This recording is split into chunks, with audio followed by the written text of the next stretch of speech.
போன வாரமே நம்ம கேட்டிருந்தோம். சேது மாதவன் அவர்களோட துணைவியார்ட்ட ராஜலட்சுமி அம்மாள் மூலமா அவர் தரிசனம் செய்கிற பாக்கியம் கிடைச்சது. அதுல இருந்து அவர்கள் வாழ்வுல பல மாற்றங்கள் குருநாதரால ஏற்பட்டது.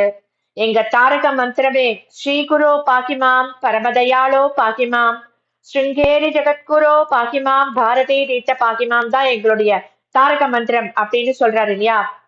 அவர் அவருடைய அனுபவங்களை பகிர்ந்துகிறார். அவர் 2000 ஆண்டு கேரள மாநிலத்துல அவர் துறை சார்ந்த உபகரணங்களை தகுந்த முறையில் தகுந்த ஆர்டரோட பேர்ல விலையெல்லாம் நிர்ணயம் செஞ்சுட்டு கவர்மெண்ட்டுக்கு அத சப்மிட் பண்ணி பைசாவும் வாங்கிக்கிறார். ஆனா என்ன ஆகுறதுன்னா 2001ஆம் ஆண்டுல, இது 2000ஆம் ஆண்டு, 2001ஆம் ஆண்டுல மத்திய தணிக்கை துறையினர் அந்த அரசு நிறுவனத்தை தணிக்கை செய்த போது மத்திய அரசு இவாளோட நிறுவனத்துக்கு மத்திய அரசு அங்கீகாரம் செய்து தரம் மற்றும் விலையை 2001ஆம் ஆண்டு நிர்ணயம் செஞ்சிருக்கா. ஆனா இவர் 2000ஆம் ஆண்டிலேயே இதை முடிச்சுட்டார் இவர்.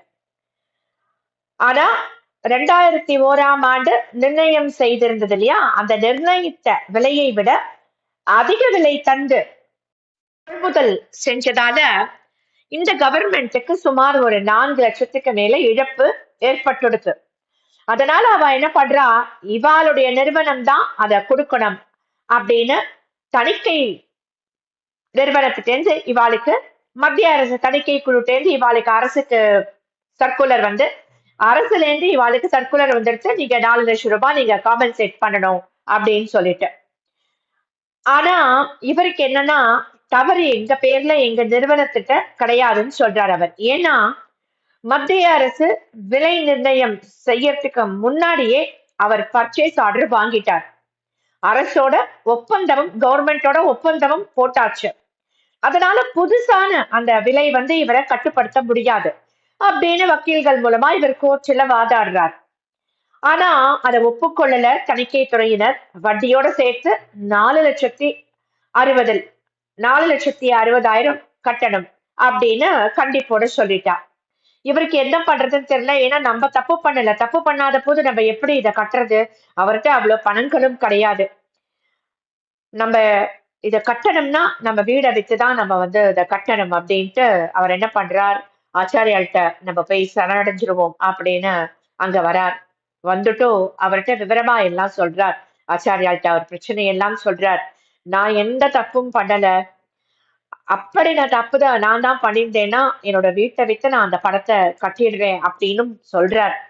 ஆனா ஆச்சாரியால் அதுக்கு சொல்றா, அப்படிலாம் ஒண்ணும் நடக்காது, எந்த அவமானமும் வராது, நான் ஆசீர்வாதம் பண்றேன் அப்படின்னு சொல்றார். அவர் சொல்லி அவர்கிட்ட ஆசீர்வாதம் வாங்கிட்டு வந்த உடனேயே இவருக்கு 2-3 நாட்கள்லயே பிடிவாதமா இருந்த அந்த தணிக்கை துறையினரே என்ன பண்றா, நீங்க பணம் கட்ட வேண்டிய அவசியம் இல்லைன்னு சொல்லிடுறா. இது எப்படி 1.5 வருஷமா அவர் வந்து கிட்டத்தட்ட 1 வருஷத்துக்கு மேல 1.5 வருஷமா இதனால மன உளைச்சல், அவருக்கு தாங்க முடியாத மன உளைச்சல். எப்படி இப்படி நம்ம போய் ஆச்சாரியாள்கிட்ட வேண்டிட்டு வந்த உடனே இப்படி நடந்துடுது அப்படின்னு அவருக்கு ஒரு நொடியில ஆச்சாரியர் நமக்கு இதை தீர்த்து வச்சுட்டாலே, எப்பேற்பட்ட கருணை ஆச்சாரியாளுக்கு நம்ம மேல அப்படின்னு அவர் ரொம்ப ஒரு மாதிரி அவருக்கு இதாயிடுறது, ரொம்ப அவருக்கு நெகிழ்ந்து போயிடுறது.